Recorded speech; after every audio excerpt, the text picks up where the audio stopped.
Ladies and gentlemen, thank you for standing by, and welcome to the Intuitive Surgical Q1 2020 earnings release. At this time, all participants are in listen-only mode. Later, we'll have an opportunity for your questions. Instructions will be given at that time. If you should require assistance today, please press *0, and an operator will assist you offline. As a reminder, today's conference is being recorded. I'll now like to turn the conference over to Kelvin Darling, Senior Director of Finance, Investor Relations for Intuitive Surgical. Please go ahead. Thank you. Good afternoon, and welcome to Intuitive's first quarter earnings conference call. With me today, we have Gary Guthart, our CEO, and Marshall Moore, our Chief Financial Officer. Before we begin, I would like to inform you that comments mentioned on today's call may be deemed to contain forward-looking statements. Actual results may differ materially from those expressed or implied as a result of certain risks and uncertainties.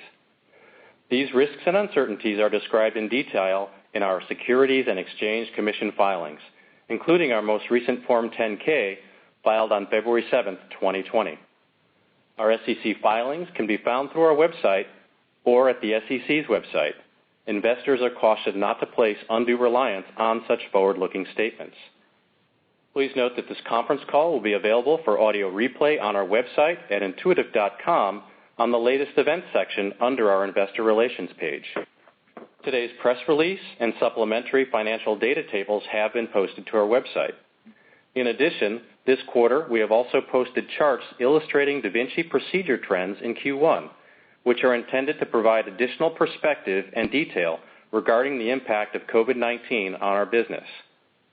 Today's format will consist of providing you with highlights of our first quarter results as described in our press release announced earlier today, followed by a question and answer session.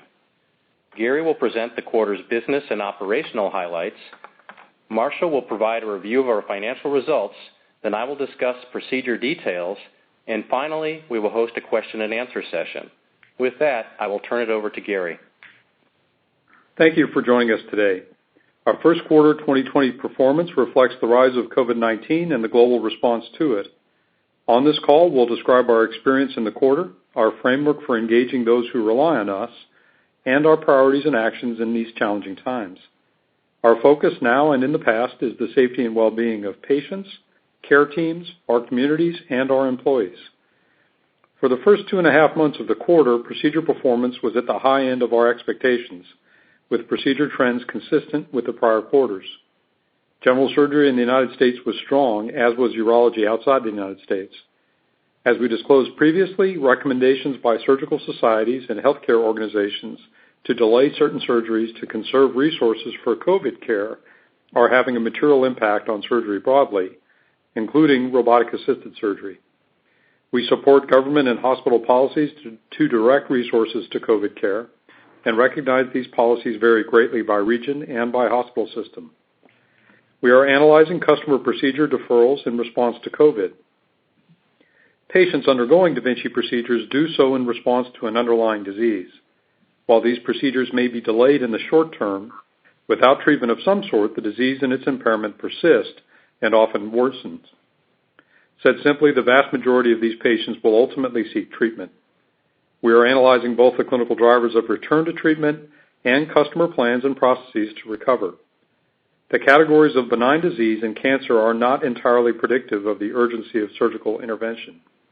Clearly aggressive cancers require treatment and are delayed at significant risk to patients. Likewise, some benign conditions require timely intervention as well. We're working internally and with customers to understand their needs to restart surgery for those patients whose condition requires action. The effect of COVID on the surgical market has impacted different regions differently. Starting with China, procedure performance was impacted by COVID earliest, with sharp declines in surgery as resources were diverted to respond to COVID care. Procedures in China have been recovering steadily since that time. However, steep declines in procedures that can be deferred are occurring in other regions, particularly Europe and the United States. For the quarter, procedures grew 10% over Q1 of 2019. Given early strength followed by sharp declines in the last 2 weeks of the quarter, I refer you to the materials we posted to our website prior to this call to get a better picture of the dynamics in Q1. With regard to systems, our total number of placements for the quarter was below our expectations, in spite of having strong capital performance in the first 2 months of the quarter. In March, rapid changes by hospitals delayed some system placements and are likely to significantly impact system contracts and placements in future quarters. Financial pressures exerted on hospitals in response to treating COVID patients and deferring other care are likely to be significant and are unlikely to resolve quickly. Marshall and Calvin will take you through procedure and capital dynamics in the quarter in greater detail later in the call. To help articulate our priorities and actions during this period of change, we have adopted the phased framework described in the American Enterprise Institute's National Coronavirus Response. In Phase 1, which is the slow the spread phase of coronavirus response, Intuitive's priorities are as follows. First, we are focused on the health and safety of all those we serve, our customers, our communities, our employees, and our suppliers, implementing early and continuous updates to our health and safety policies and processes. Second, we are supporting our customers according to their priorities, clinical, operational, and economic. Third, we're focused on continuity of supply by working with our suppliers and distributors. To date, our delivery capability and inventory positions are on firm footing. Fourth, we are securing our workforce economically. We have built an outstanding team over the years, and we believe their strength will be essential in the recovery that follows. Fifth, in partnership with our Intuitive Foundation, we are contributing material, product, and volunteers to the front lines of COVID support. We've designed, produced, and delivered PPE to local hospitals, and our staff have volunteered in several communities. And sixth, we are eliminating avoidable spend during the stop the spread phase of the virus. The current situation in hospitals responding to viral care is fluid, and the depth and duration of this disruption is difficult to predict. New issues are arising with respect to surgery that will require mitigation in time. Some hospital customers and some of our suppliers will experience significant financial stress in this period. Regulatory agency priorities and resources are shifting globally as they devote their resources to infectious disease detection and treatment needs. And lastly, surgeons are being dedicated to frontline COVID work or are being idled by a lack of resources in this period. We are adjusting quickly to the issues described, and we're confident in both the need for surgery and in our products as the response to COVID evolves. We're planning for Phase 2, the return to surgery for those patients who cannot wait. Those countries that have been managing the disease the longest have returned to da Vinci surgery steadily over time or have been able to maintain da Vinci surgery concurrently with COVID care. We are analyzing the order in which different procedures are likely to return and the strategies likely to be employed by hospital systems to manage surgical practices while still providing COVID care. For example, some health systems are dedicating specific sites to COVID care while operating rooms for outpatient surgeries are dedicated in other locations. We'll support customers closely as they bring capabilities back online. We're also adapting our training and intuitive telepresence capabilities to support team training and skills retention in a Phase 2 world. We're optimizing our R&D facilities and methods to allow us to progress on important innovation programs while employing up-to-date workplace safety guidelines. Lastly, we look forward to accelerating clinical trial activities and the associated regulatory work as trial sites increase their surgical volume. In constructing our financial plans in the current environment, we're balancing 5 objectives that reflect our priorities mentioned above.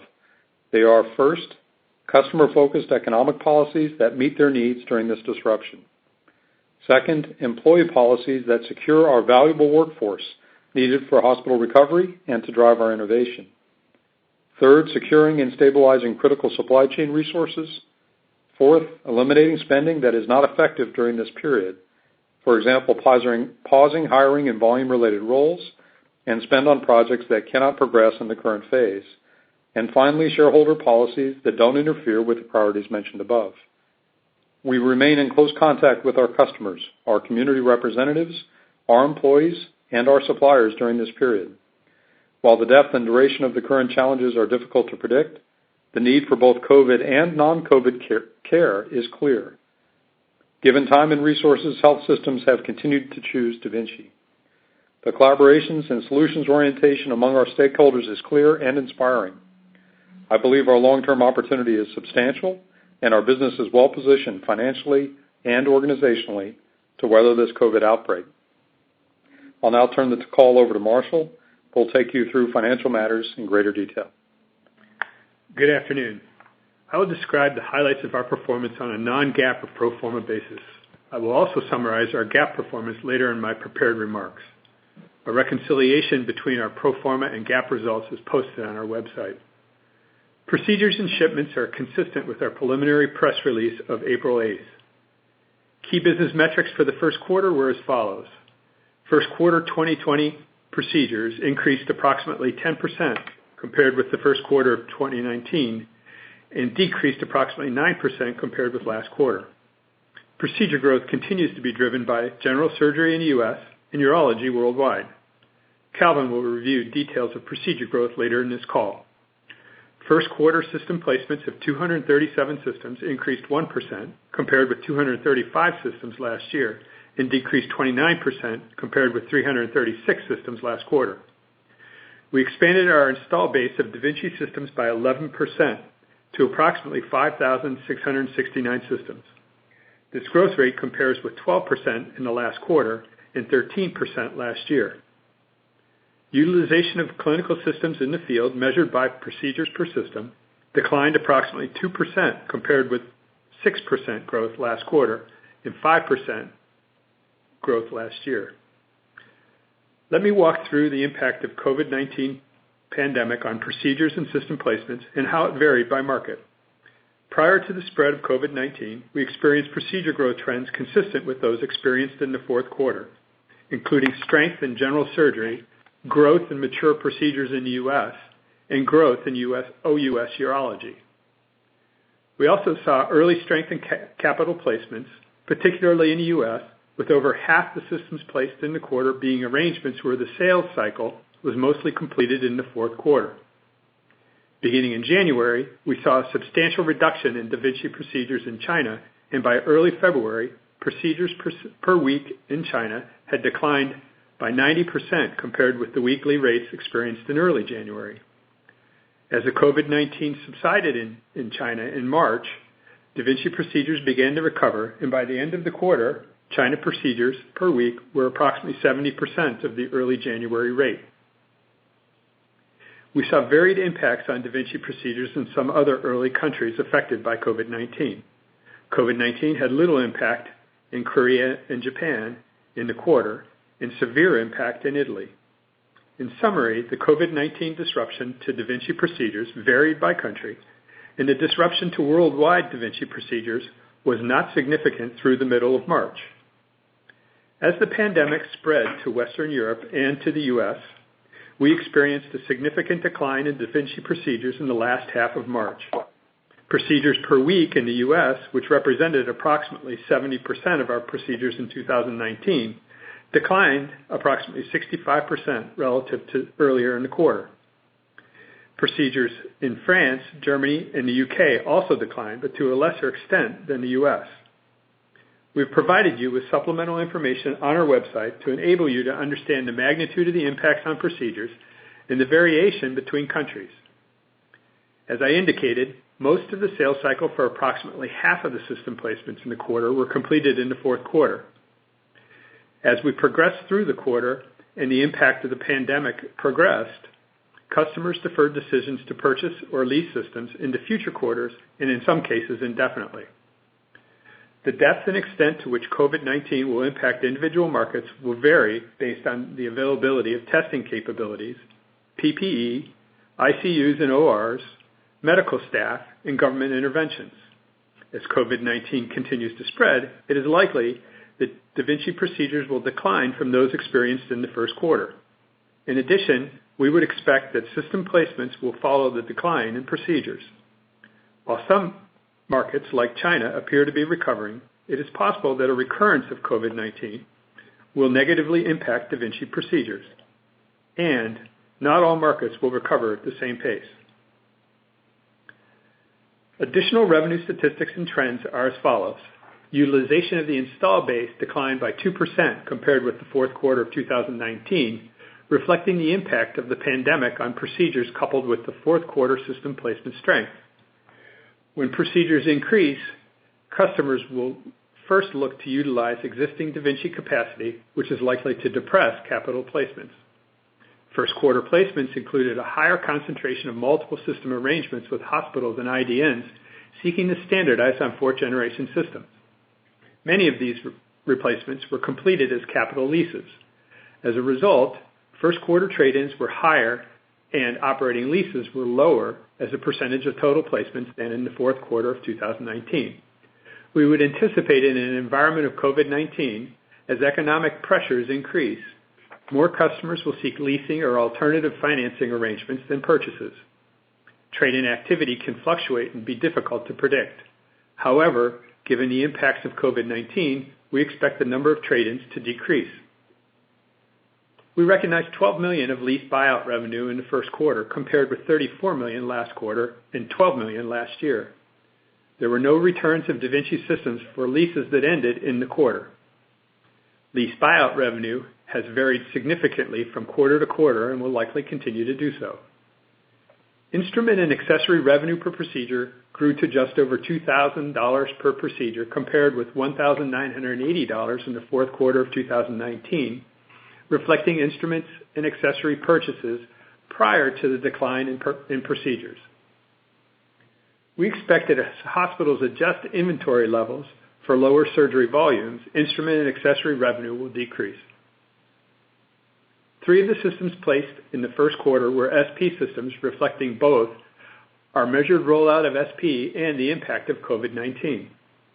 Our rollout of SP surgical system will continue to be measured, putting systems in the hands of experienced da Vinci users while we pursue additional indications and optimize training pathways in our supply chain. Given the impact of COVID-19, our ability to perform a clinical trial associated with an SP colorectal procedure is likely delayed. We placed 8 Ion systems in the quarter. Ion system placements were also impacted by COVID-19. Ion system placements are excluded from our overall systems count and will be reported separately. Procedures and other information associated with Ion are excluded from our prepared remarks and will be reported separately when they become material. Our rollout of Ion will continue to be measured while we optimize training pathways in our supply chain. The completion of the PRECISE study will be delayed due to COVID-19. We cannot predict when the PRECISE clinical study will be completed. Outside the U.S., we placed 55 systems in the first quarter, compared with 81 in the first quarter of 2019 and 140 systems last quarter. Current quarter system placements included 25 into Europe, 10 into Japan, and 9 into China, compared with 49 into Europe, 13 into Japan, and 3 into China in the first quarter of 2019. Moving on to gross margin and operating expenses. Pro forma gross margin for the first quarter was 69.7%, compared with 71.2% for the first quarter of 2019 and 72.2% last quarter. The decrease compared with the first quarter of 2019 and last quarter primarily reflects product mix, higher fixed costs on lower production, and costs associated with SI product transitions, partially offset by cost reductions. As revenues are pressured by COVID-19, we will reduce production levels, which will result in higher labor costs and under-absorbed overhead and a significant reduction of product margin.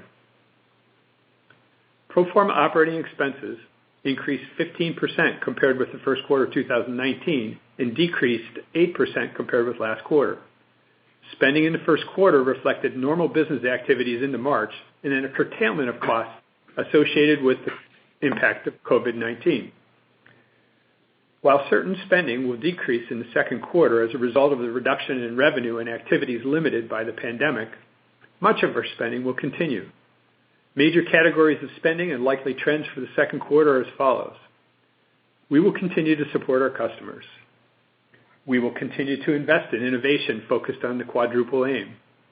We will invest in manufacturing in our supply chain to ensure supply for our customers. We will ensure we are prepared for periods when the spread of COVID-19 is contained. Certain costs will decline as underlying activities are restricted by COVID-19, including travel and related expenses, clinical trials, surgeon training, and customer data collection. We will eliminate spending that is ineffective due to COVID-19, like surgeon and hospital events. We are pausing the hiring of volume-related roles like sales reps and manufacturing employees. We continue to believe that we have a unique opportunity to expand the benefits of computer-aided surgery and acute interventions around the world, and will continue to invest in the business for the long term. Our pro forma effective tax rate for the first quarter was 20%, compared with our expectations of 20 to 21%, reflecting geographic mix. Our actual tax rate will fluctuate with changes in geographic mix of income, changes in taxation made by local authorities, and with the impact of one-time items. Our first quarter 2020 pro forma net income was $323 million, or $2.69 per share, compared with $312 million, or $2.61 per share for the first quarter of 2019, and $417 million, or $3.48 per share for last quarter. I will now summarize our GAAP results. GAAP net income was $314 million, or $2.62 per share for the first quarter of 2020, compared with GAAP net income of $307 million, or $2.56 per share for the first quarter of 2019, and GAAP net income of $358 million, or $2.99 per share for last quarter. The adjustments between pro forma and GAAP net income are outlined and quantified in our website and include excess tax benefits associated with employee stock awards, employee stock-based compensation and IP charges, amortization of intangibles and acquisition-related items, and legal settlements. We ended the quarter with cash and investments of $5.9 billion, compared with $5.8 billion at December 31st, 2019. Cash generated from operations was partially offset by stock repurchases and investments in working capital and our infrastructure. We repurchased approximately 192,000 shares for $100 million at an average price of $522 per share. Our current thoughts on capital deployment are in the following order. We recognize the hardship that COVID-19 places on our customers, and will work with customers to ease the burden of lower da Vinci utilization, including providing customers with more flexible financing. We will work to secure a supply chain and build appropriate levels of inventory to ensure customer supply, particularly as procedures resume. We will invest in securing our employees. We will continue to our open market repurchase program consistent with our prior practice. And with that, I'd like to turn it over to Calvin, who will go over procedure performance. Thank you, Marshall. Our overall first quarter procedure growth was approximately 10%, compared to 18% during the first quarter of 2019 and 19% last quarter. Our Q1 procedure growth was driven by 9% growth in U.S. procedures and 11% growth in OUS markets. Our lower first quarter 2020 procedure growth rates were a direct result of hospitals reallocating resources to meet the increasing demands of managing COVID-19. Hospitals postponed deferrable surgical procedures to make more resources available to treat COVID-19 patients. Impacts to da Vinci procedure volumes were first felt in China in January and moved to other OUS markets as the quarter progressed. As of mid-March, our overall procedures were trending towards the higher end of our expectations, including the benefit of an extra working day in Q1 2020. At this stage of the quarter, the impacts of COVID-19 in the earlier impacted countries were offset by strength in U.S. general surgery and mature procedures. Beginning in mid-March, we saw significant declines in procedure volume in the U.S. and Western Europe. On a worldwide basis, weekly procedures performed exiting Q1 were approximately 50% lower than the run rate through mid-March. In the U.S., weekly procedures exiting the quarter were approximately 65% below the run rate through mid-March. Procedure categories realizing significant declines were hernia repair, benign gynecology, and bariatric procedures. Lesser impacted procedures were thoracic and colorectal surgeries. Outside of the United States, weekly procedures exiting the quarter were approximately 25% below the run rate through mid-March.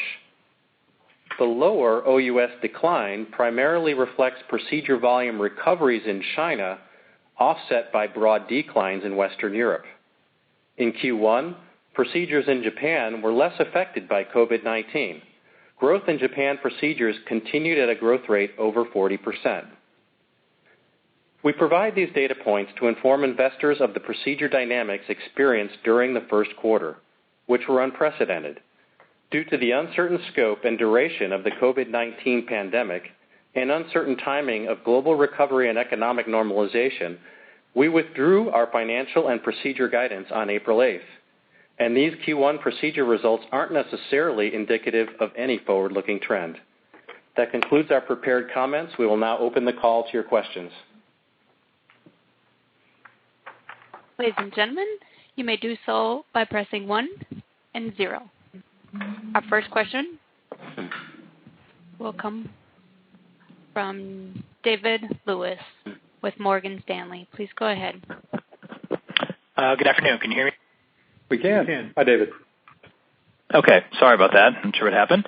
So, Gary, just want to talk about capital cycle a little bit. I mean, I know we're not going to get specifics on 2020, but if I think about the 2008 financial crisis, the strain on hospitals is certainly different today than it was back in 2008, and your business model, frankly, is very different today than it was back in 2008. How would you compare and contrast sort of the impact on your business, through COVID-19 relative to what we saw in the last major financial crisis impacting hospitals? And I had a quick follow-up. Yeah, thank you. I'd start with, I think there are apples and oranges from the underlying cause. So clearly this is healthcare related and policy driven in terms of deferrals. As a result, a little bit hard to predict how the capital cycle will recover. You had mentioned, and it's true, we have a lot more flexible approaches that are available to us with regard to making systems available. Marshall mentioned in his script, they'll consume existing capacity first as they go. We've been in contact with our customers routinely. There's a backlog growing for surgery. These folks are going to need surgery, and really our opportunity, our job as a company is to make sure we can support them however we can in terms of access to systems or motion of systems to allow them to use what they have out there. And as those systems become full again, we can think about how to increase capacity going forward, and we have a few tools in the toolkit. Marshall, anything you'd like to add? No, I think you hit it. I think you'll see more financing, more leases, and alternative financing arrangements. Okay, that makes perfect sense. Maybe just a quick follow-up on capital, Marshall, for you. You talked about in your script a couple things, but you talked about certain orders that are being delayed or canceled versus sort of pushed indefinitely. Can you give us any sense from a percentage perspective, what percent of the order book was, in your mind, delayed versus sort of what was either canceled or indefinitely delayed? And then you just mentioned lease rate. You've been hovering around that 40% level. Is there reason to assume we should see a more material step up in the lease rate? You said it would fluctuate as it has normally, but my view would be that lease rate could hike up more materially now because you're incentivized to provide flexible financing for hospitals to get these systems in. So any color there would be very helpful, and I'll jump back in queue. Thank you. Sure. For leasing, in the quarter, what happened, we had a number of customers that had started the sales cycle back in Q4 and were interested in standardizing on fourth generation systems. And it so happens that a number of those customers wanted to structure the arrangement such that they were purchases. They were accounted for as purchases. And as a result, we had fewer leases this quarter. So I don't think this quarter is indicative of our normal sort of run rate for leases as a result. Leasing going forward probably is more akin to what we were experiencing, more in the 38% range.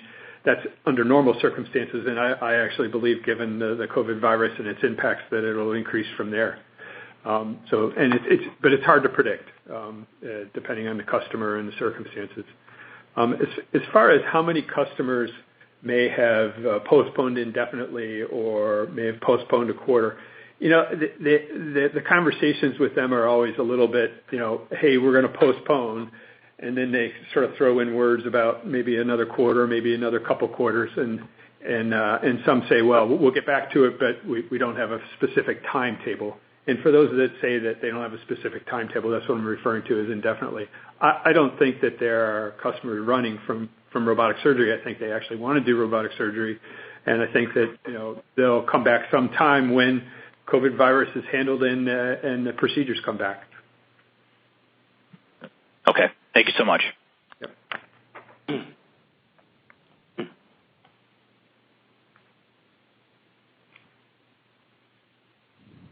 Next question, please. Yes, the next question will come from Bob Hopkins, Bank of America. Please go ahead. Sure, thank you, and good afternoon. I want to thank you for the incremental data that you provided this quarter on the trends throughout the quarter by geography. That was very helpful to see. And so my first question is really on the chart on China. We're showing a pretty nice recovery from trough to where you are right now. I was wondering if you could just walk through your views on how good a proxy China might be for a U.S. recovery, like why or why not? How could that be different? Just your general thoughts on that would be great. Thank you. Thanks, Bob.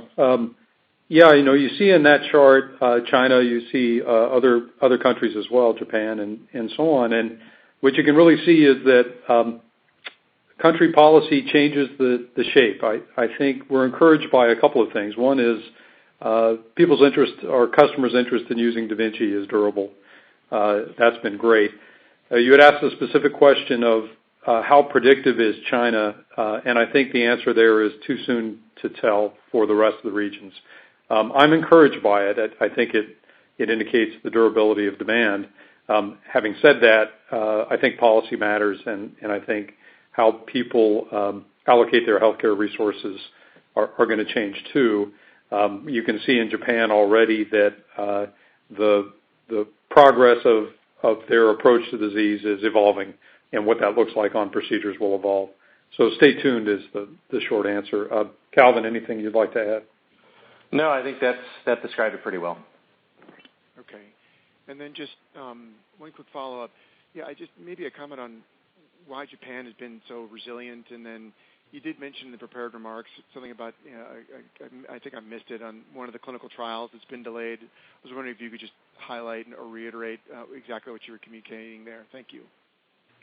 Okay. On the Japan side, I think that in general, their system for managing the coronavirus is a little bit different than we've seen in other countries, and it's evolving in time. So to date, hospital operations were relatively lightly impacted as it relates to surgery relative to other countries. What that will look like in the future, I don't know. We'll see how that evolves. It's been interesting and instructive for us to look at data from Japan, look at data from Korea, from China, from Europe, Germany, Italy, UK, France. And that informs us going forward in terms of getting prepared for the reopening of some of the hospital wings and surgical wings as they happen. So too soon to make the final call, but we have, I think, pretty good real-time information. I'm going to refer to Marshall the question about clinical trial. The clinical trial, what I was referring to was SP. We planned on doing we believe we have to do a clinical trial to get the next indication, which is colorectal. Doing a clinical trial when at this point in time is probably not going to happen right away. Having said that, I don't think we had plans to do it right away. We had several steps we had to go through before we got there. So I say it's delayed. It could be delayed, and don't know exactly when it'll get done. Calvin, you had more to add? Yeah, and on the ION side as well, data capture for the ION Precise study that we've talked about on these calls is currently delayed. We believe that positive clinical data will be an important catalyst for broader usage of the platform, but given the lack of visibility, we're not in a position to provide a definitive revised timeline, but it's unlikely that the Precise study will read out this year. But you look at the new platforms, both ION and SP are both in the measured rollout phases of market introduction, and early stage utilization rates for both platforms has been encouraging. ION commercial procedure rates were up over 110% from Q4 of 19 to Q1 of 2020. SP procedure rates grew 14% from the fourth quarter, and they're up about 190% year over year. So they're really encouraging in these early phases. In Korea specifically, where we have a broad clearance for SP, the utilization per system is, at this point in time, higher than it is for XI. Thank you. Thanks, Bob. You. Our next question will come from Tycho Peterson with J.P. Morgan. Please go ahead. Hey, thanks. I'm wondering if you could just talk a little bit about procedure mix, the types of procedures that may come back a little bit faster versus others. Presumably low-score prostate cases may lag and non-emergent hernias, may lag. But I'm just curious, even based on your experience in China in terms of the procedures that came back a little bit faster, if you could comment on that at all. Sure. Just as a broad brush, clearly high-risk cancers are things delayed at real risk to patients, and emergent or inflamed benign disease likewise. One caution, each country has a little bit different mix of procedures going into 2020 prior to COVID becoming a bigger issue, so the mixes are a little bit different. Calvin, why don't you speak a little bit to what we've seen to date? Oh, yeah, and again, procedures, they're following a continuum of urgency, that are applied situationally, and like you say, that clearly the aggressive cancers require treatment and are delayed at significant risk to patients, and likewise, some benign conditions require timely intervention as well.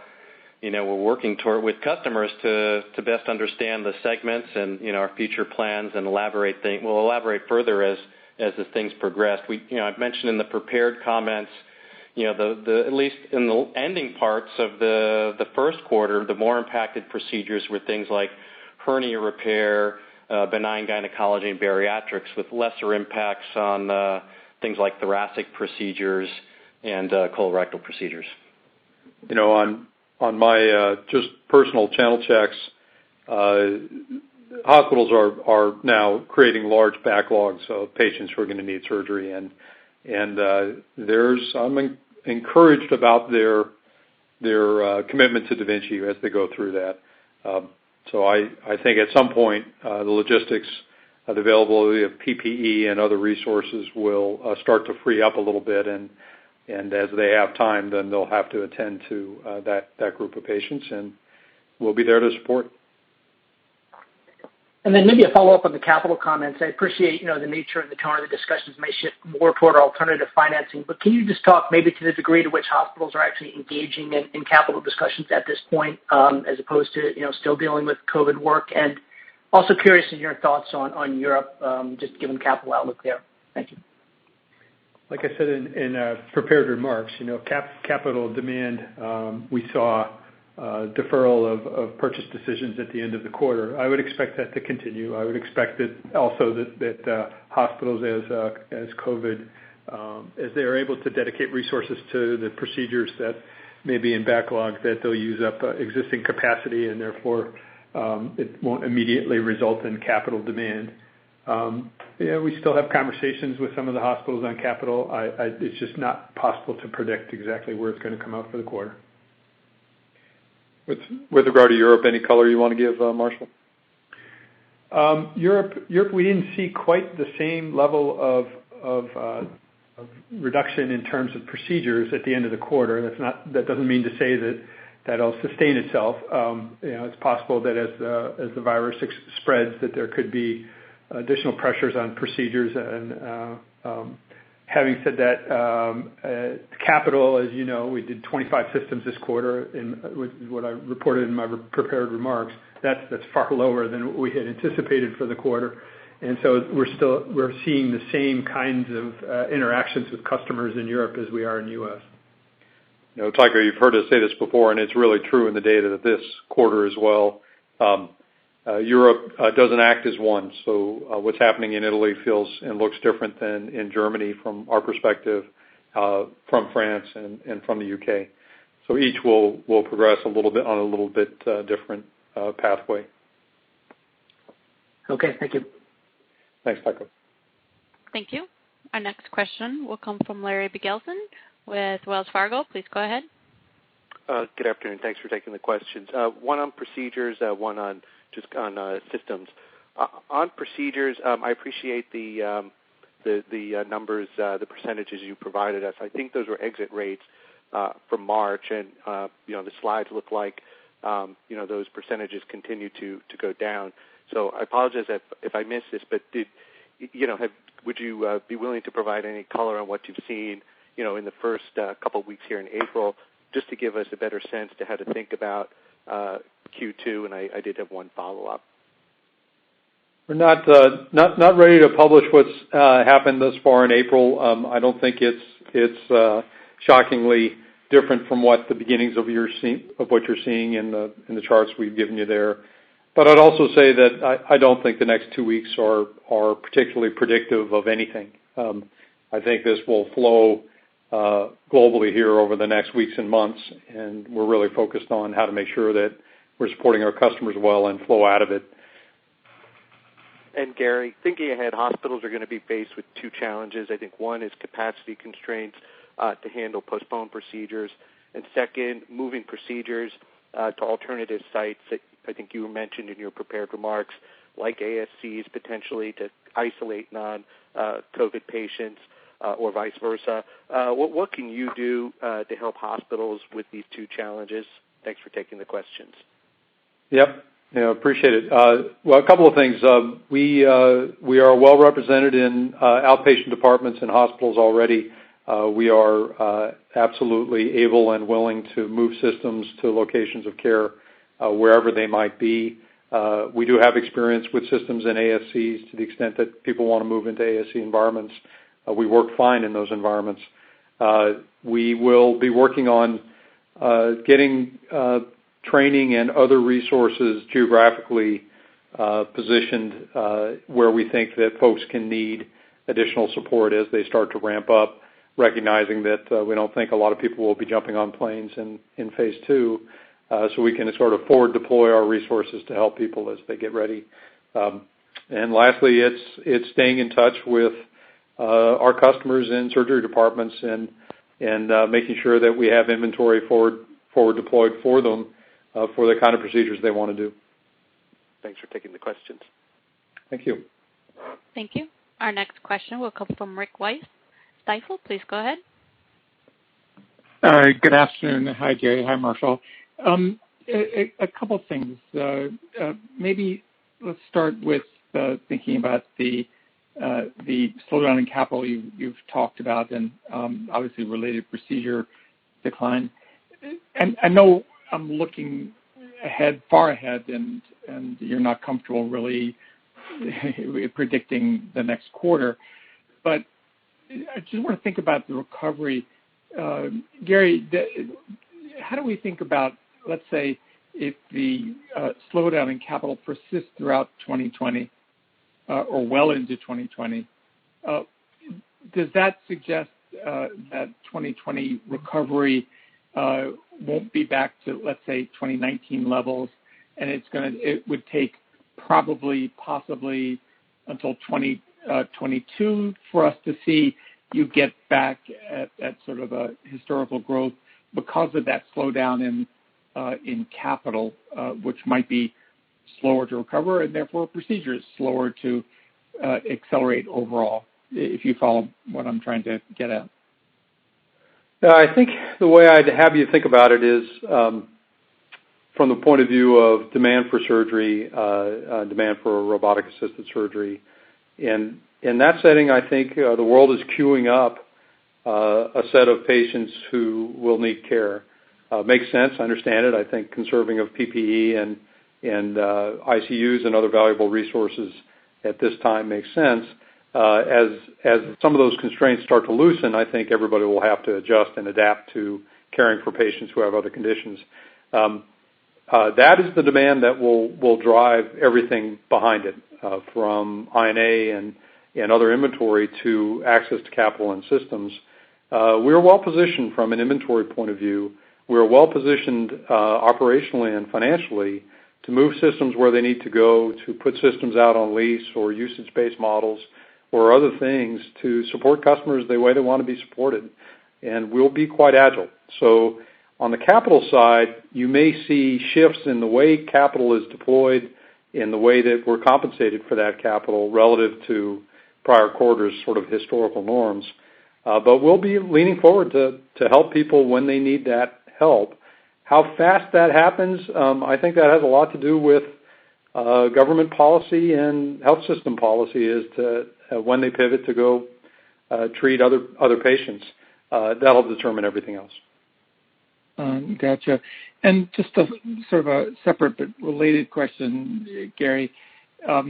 Several of our ongoing physician conversations have suggested that as things recover, actually robotic capacity won't be sufficient to meet demand, which is an interesting thought. And they suggested actually that on a recovery, robotic surgery will lose market share, so to speak, of some of those deferred patients to laparoscopic surgery, to open surgery. I have no idea. I'd be curious to know if you have any high-level thoughts about that, those physician comments. Thank you so much. Yep. Thanks, Rick. It's possible. I think that folks rotating into open surgery patients who are great candidates for MIS is doing that set of patients a disservice. So we will see. That may happen. Hard for us to control. With regard to capacity for robotics, remember there are a lot of robots out there, and they are right now underutilized. As that flows back, we can help. Will some folks want to use lap? Maybe. From the point of view of surgeon preference, surgeon comfort, what their choices are, just remember surgeons are intentional about the method of surgery they choose. They don't accidentally fall into robotic surgery training. They make those commitments and time investments for a reason, and they have a preference. So if we can fulfill their preference, great. That'll be great. If we're unable to do so and they choose lap because they couldn't get access where they wanted, well, that may happen, but that's really, I think, Intuitive's job to make those systems available to them if they would like to use them. Thanks so much. Thanks, Rick. Thank you. And our next question will come from Larry Keusch, Raymond James. Please go ahead. Thanks. Good afternoon, everyone. I guess, Gary, to start with, just curious, thinking about R&D, what changes are you making to, allow the innovation engine to not stall out here? I'm just curious how you're accomplishing that, and what sort of processes, procedures you're putting in place. Yeah, thank you. First thing has been to employ to ensure to protect the safety of our staff and those who supply us while we do our R&D. So, step one has been to stay up to date on the latest employee work safety methods. We started our incident response team relatively early. We were up and running at full speed in terms of our incident response team in early January. And so they start looking at best practice, relaying out our on-site facilities as they need to be relayed out, enabling work from home where we can. We were pretty capable at remote work capabilities, just given the distributed nature of our campuses. So it's really flexing in that regard. And then we've put in place a robust process for allowing on-site work where we think it can't be done otherwise, for training our staff and staying with it. And so we've done that. Of course, there's a loss of efficiency as you go through this, and so there's no doubt that in the first weeks of this, you start to slow down, and then we're fighting hard to recover. Team attitudes have been fantastic. The agility and creativity of teams to get their work done, their willingness and desire to do so has been really encouraging. So far, so good. Some things will go slower to the extent that we have clinical trials out there, and those are being conducted in hospitals that are being impacted by COVID. Those things will slow down. The principal investigators in those places are highly committed first to patient care, and then as a second priority to doing the research they'd like to do, and so that will come back as time permits for them to do so. Okay, terrific. And then I guess the other question is, you guys are obviously having a lot of conversations with surgeons, with hospitals. I'm just sort of curious if you can comment on, what you are hearing relative to maybe some of the bigger geographies in Europe or in the U.S. when they may be able to start to get some of these surgeries going. As you guys have indicated multiple times on this call, there is a continuum, and there are procedures that can be deferred, but not for potentially long periods of time. So I'm just curious. I know it's a fluid situation, but just anything you might be hearing as to when this might start up again. Clearly varies by country, and is the reason that we put a couple of those charts on our website for you to look at is just to see the difference in how different countries are doing it. The places that are able to engage earliest have taken strategies where they have put COVID care in one location and allowed surgery to occur in a different location, or hot and cold zones within their own institutions that have allowed them to manage both concurrently, so long as they have staff and PPE to do it. Giving you a general answer is really not possible at this time because of the puts and takes by region. What I will say is surgeons are there for a reason. They are, it's impressive. They are both community-oriented and clearly understanding the need to support their communities as they flex into this crisis.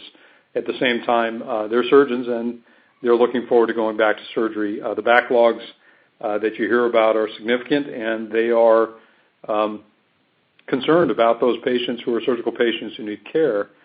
The last comment I'd make is that very few of the procedures that are done using robotic-assisted surgery are easily resolved by non-surgical means.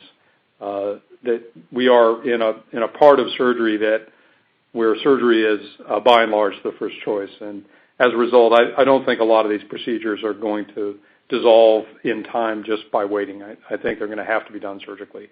So it really will be a question of where do they get done, when do they get done, and what kind of technology is used to do it. Okay, great. Appreciate the thoughts. Thank you. Thank you. Our next question will come from Amit Hazan, Goldman Sachs. Please go ahead. Oh, thanks. Hey, good afternoon. Just a quick follow-up on the European system side.